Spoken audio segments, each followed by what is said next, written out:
जबकि अमेरिकी इलेक्शन में महज 100 दिन से भी कम का वक्त रह गया है, जो बाइडेन की सदारती उम्मीदवार की हैसियत से रुखसती और कमला हैरिस की मुतबादिल उम्मीदवार की हैसियत से यकायक आमद ने डोनाल्ड ट्रंप के लिए प्लेट में रखी जीत को एक बार फिर चैलेंज कर दिया है। तज्जियाकारों के नज़दीक डोनाल्ड ट्रंप के लिए फिलहाल मामला इतना आसान नहीं रहा। ब्लूमबर्ग के हालिया पोल्स के मुताबिक मिशिगन, एरिजोना, नेवाडा और विस्कॉन्सिन में कमला हैरिस ने अपने मुखालिफ उम्मीदवार पर वाज़े बरतरी हासिल कर ली है, जबकि नॉर्थ कैरोलिना और पेंसिल्वेनिया अब भी रिपब्लिकन्स की गिरफ्त में है। जॉर्जिया में किए गए पोल्स के मुताबिक दोनों उम्मीदवारों के दरमियान मुकाबला बराबर है। ये अमेरिका की वो 7 रियासतें हैं जो उमूमी तौर पर स्विंग स्टेट्स कहलाती हैं और जिनके बारे में ख्याल किया जाता है कि ये उम्मीदवारों के दरमियान जीत और हार का फैसला कुन किरदार अदा करती हैं। जून में डोनाल्ड ट्रंप के साथ एक सदारती मुबाहिसे में खराब कारकर्दगी और तनकीद के बाद 81 साला सदर जो बाइडन ने अपनी इंतखाबी मुहिम खत्म करके 59 साला हैरिस की नामजदगी की हिमायत की थी। इस सदारती नामजदगी के लिए कोई और बड़ा डेमोक्रेट हरीफ कमला हैरिस के सामने नहीं आया। अब इस फैसले को हतमी शक्ल देने के लिए 5 रोज़ा इलेक्ट्रॉनिक वोटिंग शुरू कर दी गई है, जहां पहले रोज़ तकरीबन 4000 डेमोक्रेट्स कारकुनों और सियासतदानों ने कमला हैरिस की हिमायत के लिए अपने दस्तखत किए। ये वोटिंग 19 से 22 अगस्त तक होने वाले डेमोक्रेटिक नेशनल कन्वेंशन से पहले करवाई जा रही है। दूसरी जानिब डोनाल्ड ट्रंप के कमला हैरिस पर नस्ल परस्ताना जुमलों ने सदारती मुहिम को एक नया रुख दे दिया है। ट्रंप इससे पहले भी कई मुतनाज़ा बयानात की बिना पर शह सुर्खियों का हिस्सा बनते रहे हैं। मुबस्सिरीन का कहना है कि ट्रंप ऐसे बयानात देकर आग से खेलने की कोशिश कर रहे हैं, क्योंकि ये नस्ल परस्ताना रिमार्क्स उन वोटर्स की राय पर ज़रूर असरअंदाज हो सकते हैं जिन्होंने अब तक दोनों में से किसी भी उम्मीदवार को चुनने का हतमी फैसला नहीं किया।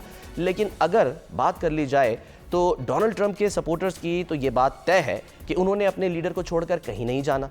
इससे कबल भी ट्रंप मुख्तलिफ तनाज़ात का शिकार रहे हैं, लेकिन उनका सपोर्टर उनकी हर गलती को अब तक न सिर्फ माफ़ करता आ रहा है बल्कि उसका दिफा भी करता है। अगर नज़र डाली जाए मुखालिफ कैंप यानी डेमोक्रेटिक उम्मीदवार की, तो 5 नवंबर की फतह के लिए अभी कमला हैरिस को बहुत सफ़र तय करना है। तज्जियाकारों के मुताबिक ट्रंप के सपोर्टर्स की जानिब से उनकी हर गलती माफ़ वाली सहूलत कैमिला को मैसर नहीं होगी। डेमोक्रेट उम्मीदवार को हर कदम फूंक फूंक कर उठाना होगा। उनका कहा हुआ जुमला, उनकी कोई एक पॉलिसी, कोई एक तनकीद उनकी सारी सदारती कैंपेन को पानी के बुलबुले की तरह हवा में उड़ा सकती है। यही वजह है कि इन दिनों नायब सदारती उम्मीदवार फाइनल करने के लिए इंतहाई पेचीदा और सख्त सवालात पर मबनी इंटरव्यूज़ का सिलसिला जारी है। अमेरिका की इस सदारती मुहिम पर बात करने के लिए हमारे साथ मौजूद हैं अमेरिका में पाकिस्तान के साबिक सफ़ीर जनाब एजाज चौधरी साहब। एजाज चौधरी साहब, ये फरमाइएगा कि अब तक की कमला हैरिस की परफॉर्मेंस और जो बाइडन की रुखसती क्या डेमोक्रेट्स के लिए नेक शगुन करार दी जा सकती है, जिसे अंग्रेजी में कहते हैं कि ब्लेसिंग इन डिस्गाइज? क्या ऐसा है? बिल्कुल ऐसा है, और आपने इब्तदाइया में जो बातें की हैं मैं उनसे इत्तफाक करता हूँ। हाल में डोनाल्ड ट्रंप को लग रहा था कि अगर जो बाइडन रहेंगे तो उसकी जीत यकीनी है, और उस वक्त सारी दुनिया भी हैरान थी, खुसूसन जो उनकी डिबेट हुई डोनाल्ड ट्रंप की और जो बाइडन की। उसके बाद तो यही लग रहा था कि अब डेमोक्रेट्स के पास कोई चॉइस नहीं रही।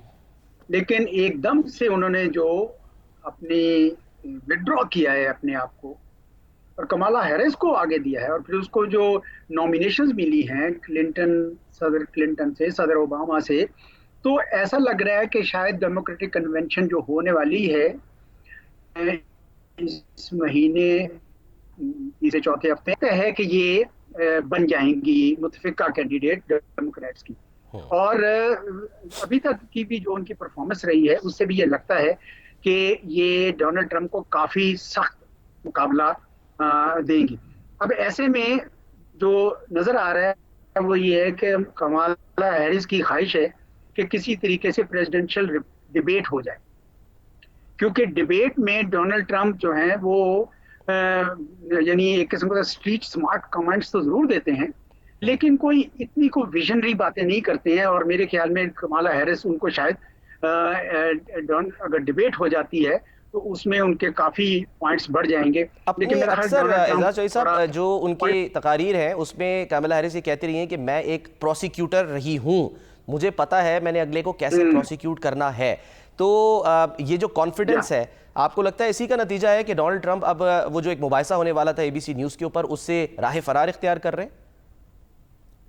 जी जी, बिल्कुल यही कह रहा था मैं कि अगर डोनाल्ड ट्रंप आ जाते हैं उसको, तो उनको अंदाजा है, मेरा ख्याल रिपब्लिकन को भी अंदाजा है कि कमाला हैरिस जो हैं इनमें कहीं ज्यादा तवानाई है जो बाइडेन के बनस्बत।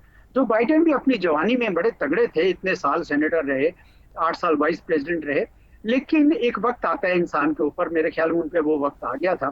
तो कमाला हैरिस के पास वो एडवांटेज है जो मेरा ख्याल है उनको मदद दे रहा है। अब असल में बात यह है कि हमें तो ये देखना है कि दुनिया के लिए किसकी प्रेसिडेंसी क्या असर डालेगी। पाकिस्तान में बैठ के तो आप यही देखेंगे, और दूसरी बात हम ये देखेंगे कि पाकिस्तान पे क्या असर होगा इस इलेक्शन के नतीजे में। अदरवाइज तो ये डिबेट जो है हमारे लिए कोई फायदेमंद नहीं है। लेकिन जो दुनिया के लिए दो जंगें इस वक्त अमेरिका को उलझा रही हैं, एक तो यूक्रेन की जंग है और दूसरी गाजा की जंग है, और तीसरा चीन के साथ उनका बढ़ता हुआ जो कंपटीशन है, बल्कि मैं कहूँगा राइवल। तो ये तीन चीजें ऐसी हैं जिन्होंने अमेरिका को इस वक्त उलझा रखा है। अब ऐसे में जो डोनाल्ड ट्रंप हैं वो तो यूक्रेन की जंग में उस तरीके से शरीक नहीं होना चाहते हैं जिस तरीके से डेमोक्रेट्स रहे, और गाजा में अलबत्ता वो इसराइल की मुकम्मल तौर पर हमायत करते नजर आते हैं, इससे भी ज्यादा। और जबकि चाइना के साथ जो कंपटीशन है उसमें भी वो एक बाई पार्टीजन कंसेंसस है, दोनों डेमोक्रेट्स और रिपब्लिकन चीन के साथ कंपटीशन में यकसा नजर आते हैं। और यहीं से फिर हम पाकिस्तान के लिए भी निकाल सकते हैं कि अगर ये कंपटीशन चाइना के कंपटीशन को बाई पार्टीजन कंसेंसस के साथ आगे लेकर चलते हैं, तो चाहे कमाला हैरिस सदर बने, चाहे डोनाल्ड ट्रंप सदर बने, पाकिस्तान के लिए एक मुश्किलात जरूर होंगी, क्योंकि वो पाकिस्तान को अमरीकी चीन के कैंप में समझते हैं। हम लोग तो किसी कैंप में नहीं, हम नहीं समझते हम किसी कैंप में, लेकिन अमेरिका में ये तासुर आम है कि पाकिस्तान शायद चीन के साथ जुड़ा हुआ है, वो हिंदुस्तान को मुश्किलात पैदा करता है, जबकि हम हिंदुस्तान को, यानी अमेरिका हिंदुस्तान को एक काउंटर वेट बनाना चाहता है। तो एक बहुत बड़ा सियासी स्ट्रेटेजिक कैलकुलस जो है वो तरतीब पा रहा है।